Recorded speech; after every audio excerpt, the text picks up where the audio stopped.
Niccolò Machiavelli, 1469 to 1527, CE. Power, statecraft, political realism, and the survival of the state. Section 1. The man who looked power in the face.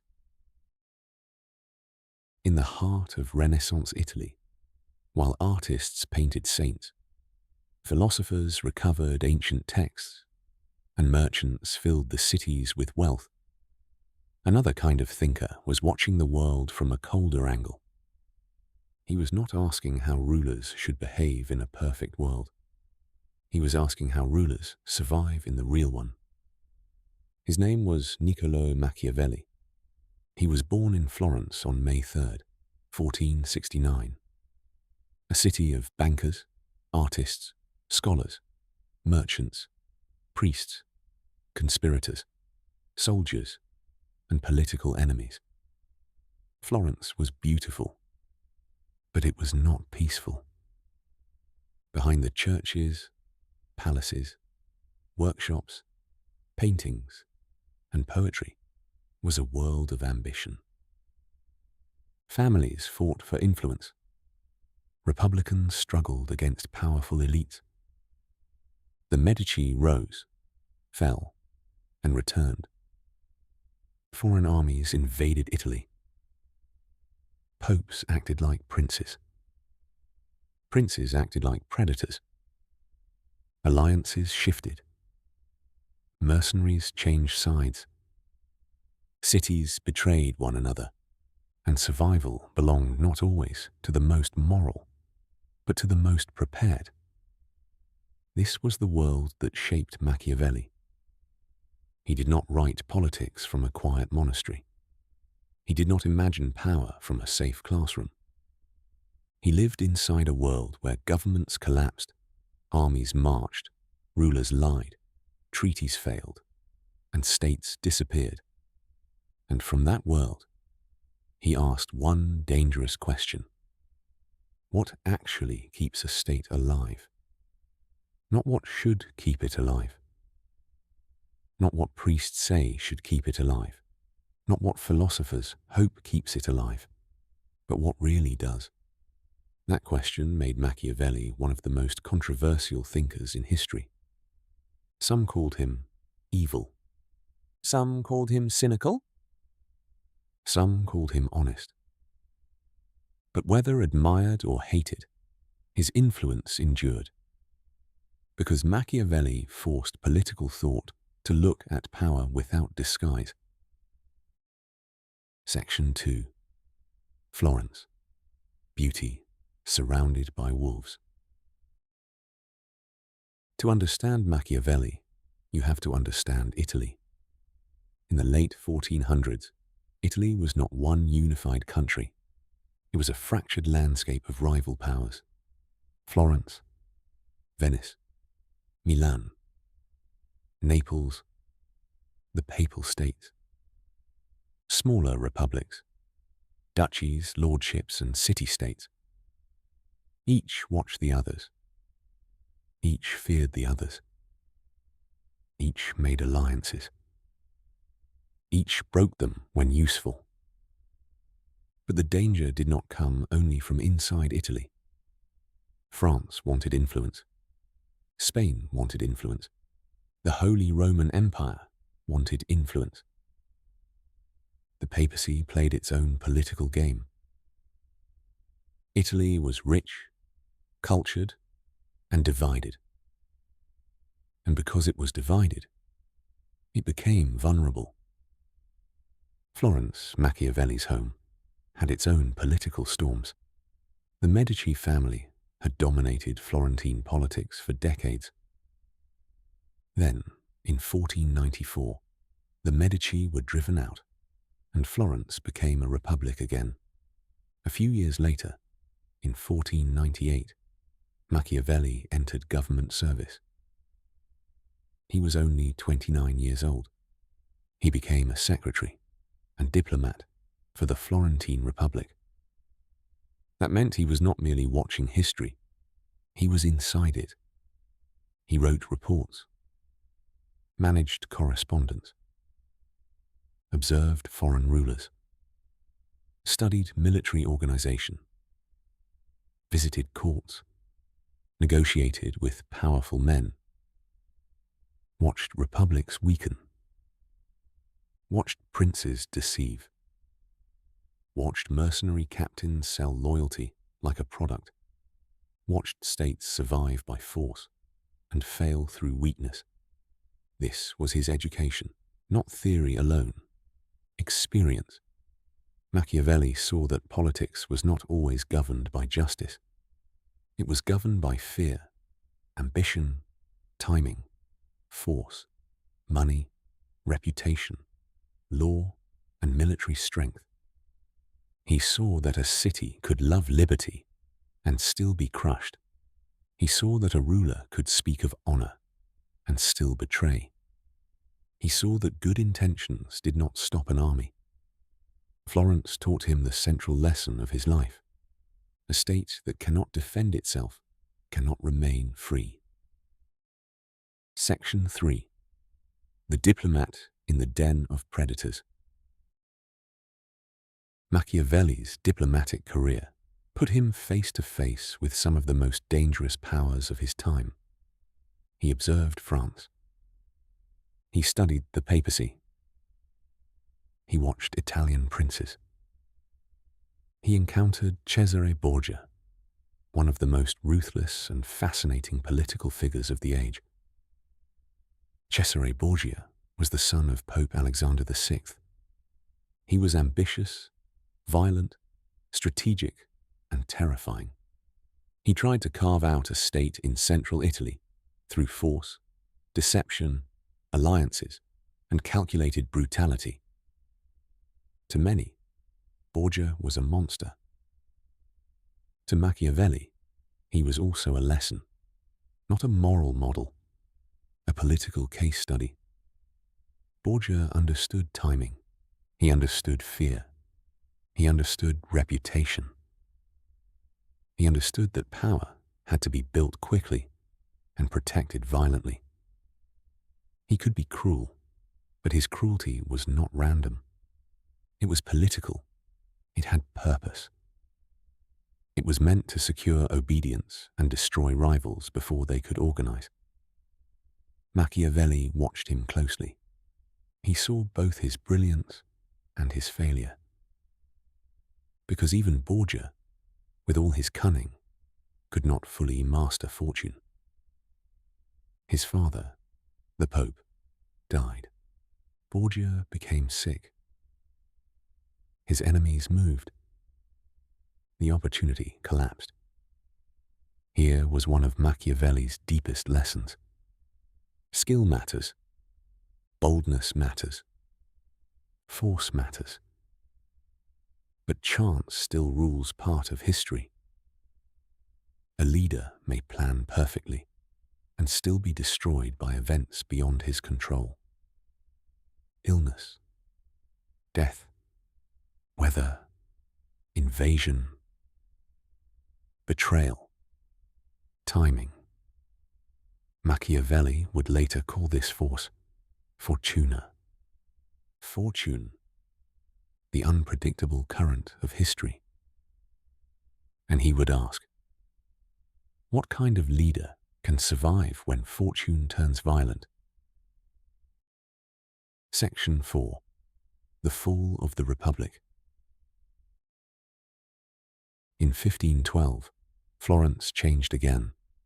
The Medici returned to power. The republic Machiavelli had served collapsed, and Machiavelli's life was destroyed. He lost his position. He was accused of conspiracy. He was arrested. He was tortured. Then he was released. But his political career was over. The man who had spent years serving the Republic was now pushed outside the world of power. He retreated to his small estate outside Florence. During the day, he lived among ordinary concerns. He managed property, talked with workers, played cards, handled the humiliations of exile. But at night, he entered another world. He put on formal clothes. He entered his study. He read ancient Roman writers.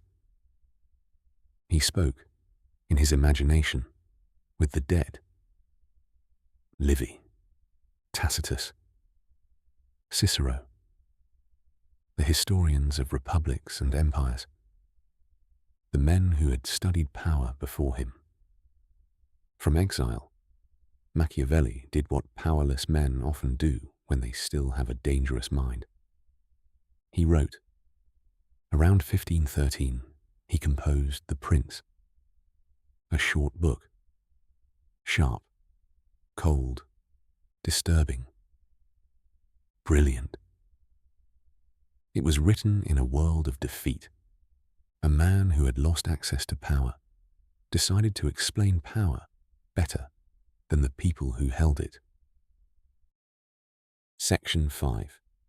The Prince, a manual for dangerous times. The Prince asks a brutal question. How does a ruler gain power, keep power, and protect the state in a dangerous world? It does not read like a sermon. It does not sound like a medieval mirror for princes, telling rulers to be Christian, noble, generous, merciful, and morally pure. Machiavelli does not begin with the ruler's soul. He begins with the state. Can it survive? Can it defend itself? Can it control disorder? Can it resist enemies? Can it avoid collapse?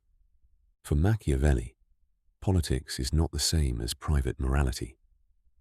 A private person may be judged by charity, humility, honesty, and mercy. But a ruler is judged by whether the state survives. That is what made the book explosive. Machiavelli argued that rulers must understand how people actually behave, not how they claim to behave. People can be loyal, but they can also be fearful, selfish, ambitious, forgetful, and easily deceived. Love can fade. Fear can remain. A ruler who relies only on love is vulnerable. A ruler who is feared may be safer. But Machiavelli adds a crucial warning. A ruler should avoid being hated. Fear can stabilize power. Hatred can destroy it. Cruelty may sometimes be used, but it must be controlled. Sudden, purposeful, politically useful. Cruelty that continues endlessly becomes dangerous. It creates enemies. It poisons legitimacy. It teaches people to desire revenge. Machiavelli was not saying that rulers should be evil for pleasure. He was saying that rulers who refuse to understand evil may be destroyed by those who do. The prince studies appearances. A ruler must seem merciful, faithful, humane, religious, and honest. But he must be ready to act against those qualities when survival requires it. This is the part that horrified generations, the gap between appearance and reality. The ruler as performer, the state as theatre, the people watching, the enemies calculating, the prince smiling while holding a knife behind his cloak. But Machiavelli's deeper message is not simply deception, it is necessity. In a dangerous world, a ruler who only knows how to be good may lose the state to men who know how to be ruthless. That sentence made Machiavelli infamous, because he said openly what many rulers had already practiced quietly. Section 6. Good laws and good arms. For Machiavelli, no state can survive on words alone, not laws alone, not ideals alone, not prayers alone. A state needs arms. Military power was central to his thought. He had seen Italian states rely on mercenaries, professional soldiers for hire, men who fought for pay rather than homeland. Machiavelli despised them. Mercenaries were dangerous because their loyalty belonged to money. They could flee. They could betray. They could avoid real danger. They could become more powerful than the state that hired them. A ruler who depends on another man's army is already half conquered. Machiavelli preferred citizen militias, people who fought for their own republic, their own laws, their own homes, their own liberty. He believed arms and citizenship were connected. A state that cannot produce its own defenders becomes dependent. A people who cannot defend their freedom will eventually lose it. This is why Machiavelli was not only a theorist of tyranny, he was a theorist of civic strength. Military weakness, in his eyes, was political weakness. A beautiful republic without arms was prey. A wealthy city without discipline was a target.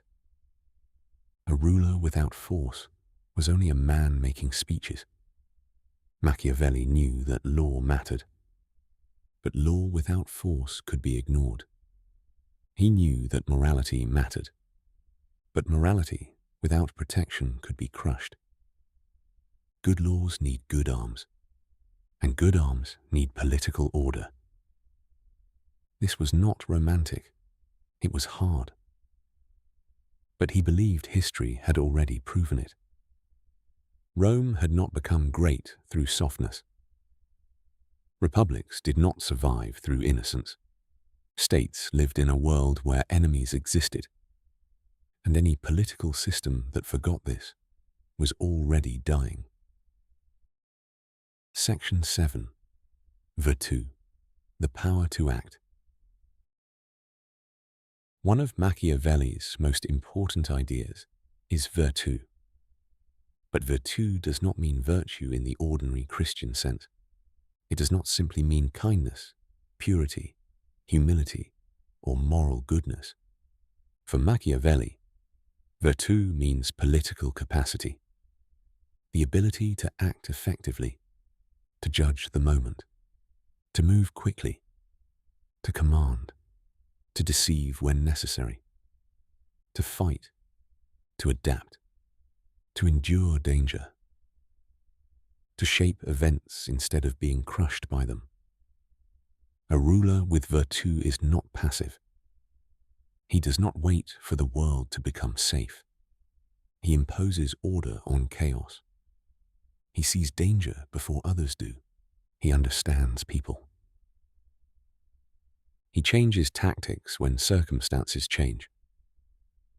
He knows when to be a lion and when to be a fox. The lion frightens wolves. The fox recognizes traps.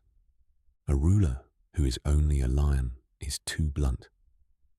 A ruler who is only a fox is too weak. The successful leader must be both. This is Machiavelli's politics of survival, force and intelligence, boldness and calculation, image and action. Virtù is the human answer to an unstable world, but it is never absolute, because across from virtù stands fortuna. Section 8. Fortuna, the flood of history. Machiavelli did not believe human beings control everything. History is too violent for that, too sudden, too unstable. Fortuna is chance. Fortune, unpredictability. The event no one prepared for. The invasion that arrives too early. The ally who dies. The disease that strikes. The storm that wrecks a fleet. The rebellion that spreads. The opportunity that appears for one moment and then vanishes. Machiavelli compared fortune to a river. When calm, it seems manageable. But when it floods, it destroys fields, homes, trees, roads, and towns. The wise ruler does not wait for the flood. He builds banks and defenses before it comes. That is politics. Preparing for danger while others are comfortable. Fortuna cannot be eliminated, but it can be resisted. A weak leader is swept away. A strong leader adapts. For Machiavelli, success belongs to those whose character matches the times. A cautious leader may succeed in cautious times. A bold leader may succeed in violent times. But when the times change, a leader who cannot change is doomed. This is why flexibility matters. The world does not reward the same behavior forever. History moves. Fortune turns. The ruler must turn with it or be broken. Section 9. Machiavelli and Religion. Machiavelli wrote in a deeply Christian world, but his treatment of religion was unsettling. He did not discuss religion only as a matter of salvation. He studied it politically. What does religion do to a society? Does it make people brave? Does it make citizens disciplined? Does it unify the state? Does it strengthen law? Does it produce corruption? Does it make people passive? Does it help a republic survive? To Machiavelli, religion could be powerful because it shaped behavior. Ancient Rome, he believed, used religion to build civic discipline and public order. Rituals, omens, vows, and sacred traditions gave people a shared moral structure. But Machiavelli was deeply critical of the church in his own time. He believed the institutional church had weakened Italy. It had gained political power without unifying the peninsula. It had corrupted civic life. It had prevented strong national unity while acting as a temporal power. This does not mean Machiavelli was simply an atheist or that he rejected all religion. His personal beliefs remain debated. The safer truth is sharper. Machiavelli judged religion by its effect on political life. If religion strengthened the state, disciplined citizens, and supported public order, it had political value. If it weakened civic strength, encouraged corruption, or divided power, it was dangerous. This was another reason he seemed so modern. He treated even sacred institutions as forces within history, not beyond politics, inside politics. Section 10. The Republican Machiavelli. Many people know Machiavelli only through The Prince. That creates a distorted image, because Machiavelli also wrote Discourses on Livy, one of the great works of Republican political thought. In the Discourses, he studied ancient Rome, not Rome as an empire alone, Rome as a republic, a state built through conflict, law, citizen participation, military strength, and love of liberty. Machiavelli admired republics because he believed they could be stronger than principalities when properly organized. A single ruler may be decisive, but a republic can contain more energy, more citizens, more debate, more resilience, more capacity for greatness. But republics require civic virtue. Citizens must care about public life.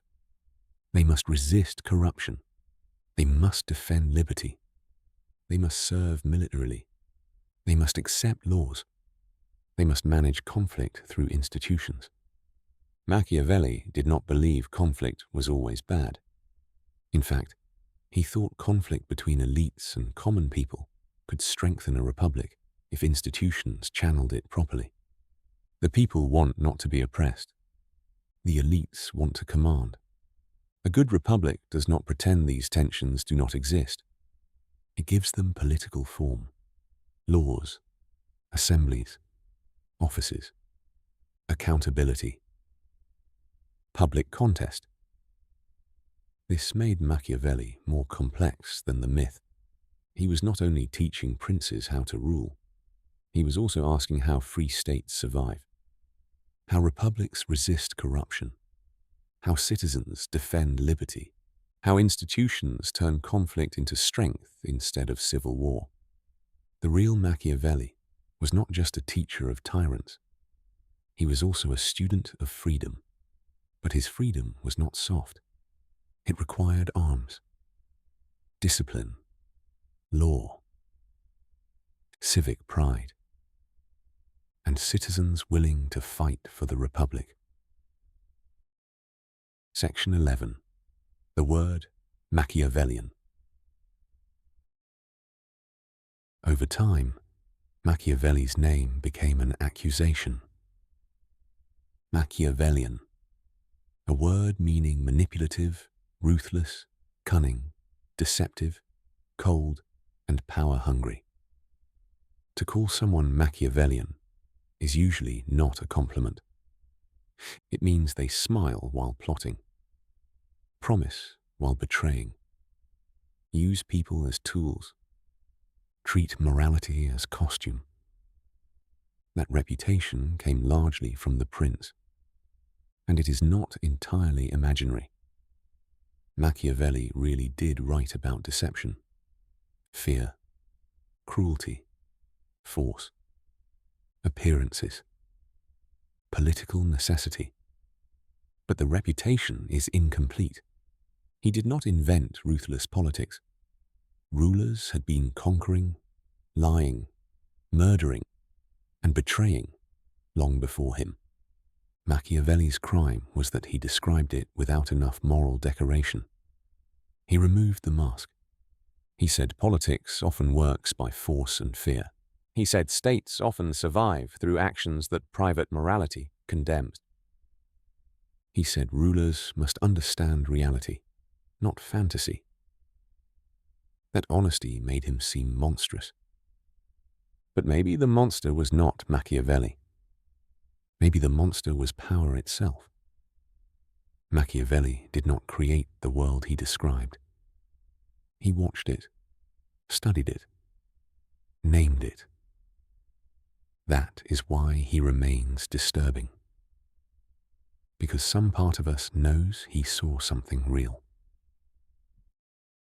Section 12. The Historian of Collapse. Machiavelli was not only the author of The Prince and the Discourses. He also wrote The Art of War.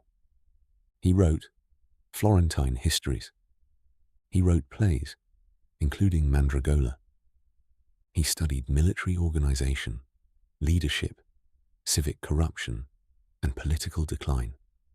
His writings return again and again to the same fear. States decay. Republics become corrupt. Citizens lose discipline. Elites become selfish. Armies become unreliable. Religion becomes hollow. Luxury weakens public spirit. Foreign powers exploit division. A city that once loved liberty becomes dependent. A republic that once produced citizens produces spectators. Then collapse comes. For Machiavelli, history was not a straight road of progress. It was a cycle of founding, growth, corruption, crisis, reform, and collapse. The great question was whether wise laws and strong citizens could delay decay. Could a republic renew itself? Could a ruler save a broken state? Could institutions survive ambition? Could liberty survive wealth? Could courage survive comfort? These questions were not abstract to him. He had watched Florence fall. He had served a republic and seen it replaced. He had watched Italy become a battlefield for foreign powers. He knew what political weakness looked like. His thought was born from humiliation.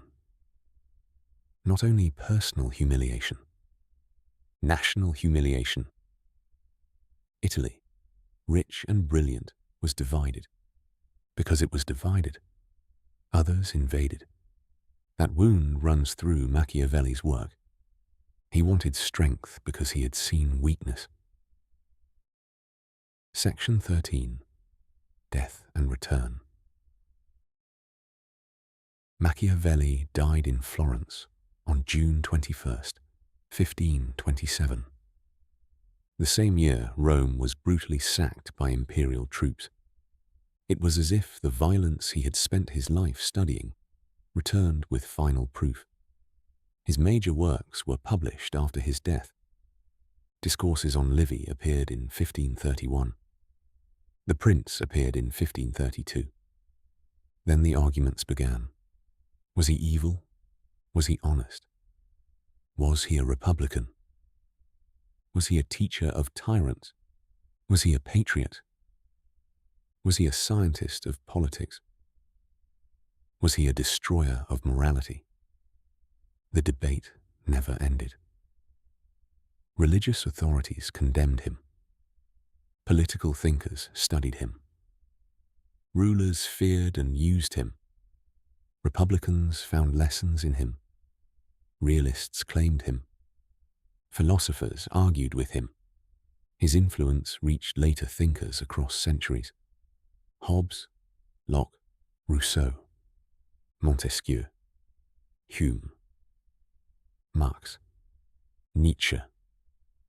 Modern political science, modern realism, modern statecraft, leadership theory, military thought, propaganda, civic republicanism. The reason Machiavelli survived is not that he gave simple answers. It is that he asked permanent questions. Can politics be moral and still survive? Can a state endure without force? Can liberty exist without arms? Can rulers be honest and remain powerful? Can republics avoid corruption? Can good people defeat ruthless enemies without becoming ruthless themselves? Machiavelli does not let the viewer rest. He does not give the comfort of easy virtue. He opens the machinery of power and forces us to look inside. Section 14. Closing. The cold truth of power. Niccolò Machiavelli was a Renaissance Florentine diplomat, writer, historian, and political thinker. But more than that, he was a witness to political danger. He lived in a divided Italy. He served a republic. He negotiated with rulers. He watched mercenaries fail. He studied Rome. He observed Cesare Borgia. He saw the Medici return. He was arrested, tortured, exiled, and silenced. Then he wrote himself back into history. The Prince showed politics as survival under pressure. Discourses on Livy showed republics as living systems that require civic strength, law, arms, and managed conflict. The Art of War warned against military dependency. Florentine histories studied the struggles of his own city. His concepts of virtù and fortuna captured the struggle between human action and unpredictable events. His treatment of religion revealed how belief can strengthen or weaken civic life. His reputation as Machiavellian made him infamous. But the myth is smaller than the man. He was not simply telling rulers to be cruel. He was warning that politics is dangerous because human beings are dangerous. Ambition exists. Fear exists. Betrayal exists. Fortune turns. Armies invade. Institutions rot. States fall. A leader, a republic, or a people who refuses to understand power may be destroyed by those who do. That is why Machiavelli matters. He transformed political thought by separating what people wish politics were from what history shows politics can be. He made power an object of study, cold, strategic, human, unstable, brutal, necessary. And still, beneath the hardness, there was a deeper concern. How can a state survive? How can a people remain free? How can corruption be resisted? How can weakness be overcome? How can human beings build political order in a world ruled partly by chance? Machiavelli looked at power without flinching. And 500 years later, the world is still trying to decide whether he revealed a sickness in politics or diagnosed it